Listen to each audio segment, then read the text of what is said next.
All right, boys, as you seen, we got the radiator all welded up. We got the fill neck on this bad boy now, and you've seen the reason why I swapped over to this radiator and didn't use the old one that was in the car. We're gonna keep the old one for a backup just in case. But this thing's all up in here and it's worked out really good. I had to do a little bit of modification because as you can tell right here, this car was hit in the front. That's how I got this car so cheap when I bought it. This radiator support needs to go forward about 3 to 4 inches. So what I had to do to make this radiator work really good, or work better than how I had it, where it was all kind of crooked, I actually had to take a hole saw and drill down into the radiator support in the bottom. If you can tell right down there, you can see how close it is to the front of the radiator support, and over here you get all kinds of room. That's how far off that thing is. And it's a good thing I don't have AC, because the AC condenser sure the hell ain't gonna fit down in there right now. So eventually what I'm gonna do is I'm gonna get with MAF, I think that's what they're called, MAF.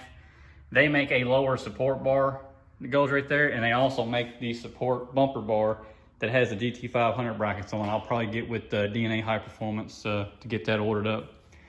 But everything else looks like it's gonna work out good. The radiator cap clears everything, opens up nice and easy. So that's gonna work. And I kinda like the way that looks now. It looks a hell of a lot cleaner.